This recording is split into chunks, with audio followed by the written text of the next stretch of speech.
Moving on to our July offsite. We will be hosting our annual offsite July 15th through the 17th in Monterey. This time provides us a strategic look at the opportunities and challenges in investments, healthcare, and our operations. Day one will be focused on the investment landscape, where we will welcome and hear from our new Chief Investment Officer, Stephen Gilmore. I can't wait, for the first time. Also on the investment agenda is an overview of geopolitics featuring former U.S. Ambassador Norm Eisen, a Brookings Institute fellow whose perspective on economic and global policy will be invaluable. On day two, we'll balance our discussions between healthcare, private equity, and CEM benchmarking, starting with an action item to approve the 2025 health plan premium rates. There are just a few highlights. These are just a few highlights, but I highly encourage our stakeholders to join us or tune in to our webcast for what are sure to be some very informative presentations and discussions. I'd like to quickly move on to ExxonMobil. I'll close with our perspective on our ExxonMobil shareholder vote. And it has received a whole lot of attention in recent weeks. As a board, value creation is critical to our fiduciary duty, and value creation plays a central role in our continued ability to honor the commitments made to our members and beneficiaries. The actions by ExxonMobil in recent months were a threat to shareholder rights and shareholder democracy that we could not ignore. We spoke up loud and clear to protect shareholders and our members. I know I speak for the entire board in expressing our support and thanks to our CEO and our investment team for their work on this issue. And with that, I will hand it off to our CEO, Marcy Frost. Thank you, President Taylor, and good afternoon, board members. So I will begin where you left off, President Taylor, by spending some time talking about our recent effort to support the rights of shareholders in publicly traded companies. Some call our effort unprecedented, to which I would say that's because the potential impacts of this attack on shareholders is also unprecedented. Let me emphasize a key point. Our rights as shareholders to engage with companies and encourage good governance, and when needed, to demand more. These rights are essential and really are a part of the fiduciary duty that we have to our members for creating that long-term value that pays the benefits our members receive through their lifetime. We must hold company directors accountable when that company seeks to limit or block the role of shareholders in asking questions, having a say, and suggesting ways to improve their profitability. And that's why we voted against all directors and the CEO at ExxonMobil. We hold them responsible for the company's lawsuit against Arjuna Capital in a Texas federal court. We hold them responsible for the company's refusal to use the existing regulatory process to respond to Arjuna's shareholder proposal. We also hold them responsible for refusing to drop the lawsuit even after Arjuna withdrew its shareholder proposal and promised to never, let me repeat that, they promised to never again submit that same proposal. We went directly to ExxonMobil with our view that the lawsuit is unwarranted. Our team had lengthy conversations with the company, including one between their CEO, Darren Woods, and myself. But when it was clear that ExxonMobil wouldn't change course, we made our decision to vote against all of its leaders. Our public awareness efforts in the days after that decision were intended to help CalPERS members and stakeholders understand why shareholder rights are so important, and really what we were trying to accomplish with our vote. We protect members' benefits by engaging with companies to address risks when we see them. An attack on any shareholder can easily turn into an attack on all shareholders. So let me talk a little bit about our communication efforts. I think the efforts really did have an impact. We received more than 1,100 emails from members, CalPERS members, in response to the open letter that President Taylor and I sent on May 20th. In the week that followed, several of our social media posts were our most viewed and engaged with content of the last year, and probably the last several years. We just didn't track it back beyond the year.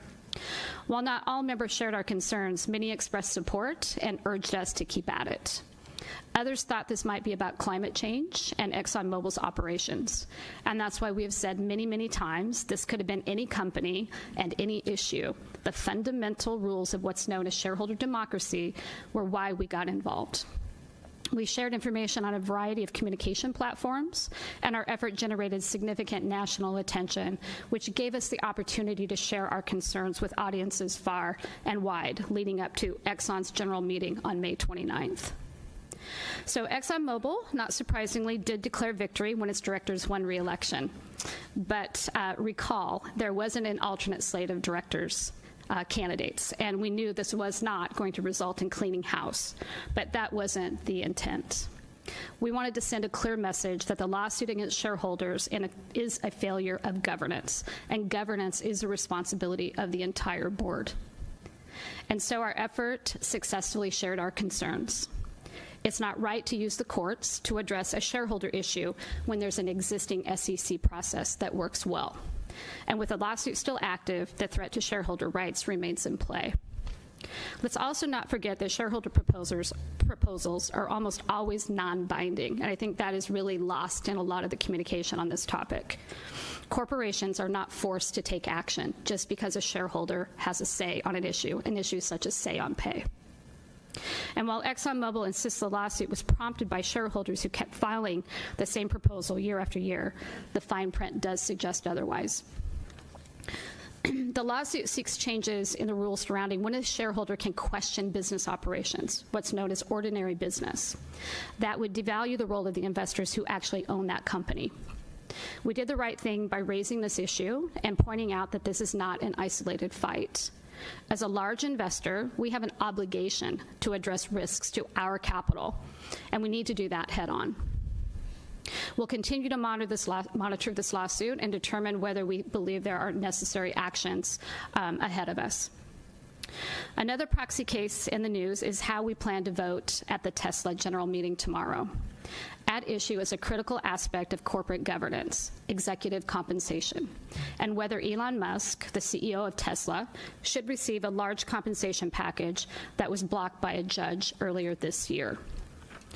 So I want to clearly state for the record that we did not support the CEO compensation package when it was first approved by shareholders back in 2018. And I need to really be clear about that. I gave some inaccurate information on an interview that I need to clear up in this report.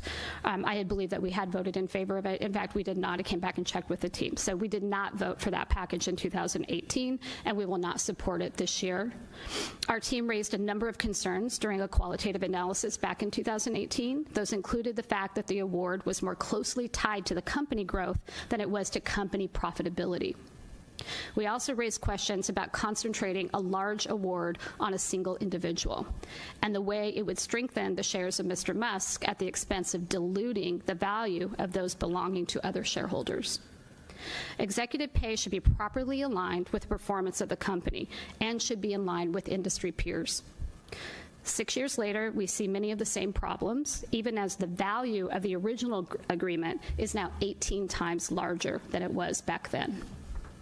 And when compared with other high-performing companies such as NVIDIA and Advanced Micro Devices, Mr. Musk's annualized pay package is nearly 140 times larger. For these reasons, we will be casting our votes against the pay package at the annual meeting. Two prominent proxy advisory firms, ISS and Glass Lewis, have also encouraged investors to vote against the compensation. Mr. Musk may seek to distort our position, but we believe our policies protect our members' interests and our exclusive responsibility to pay their benefits.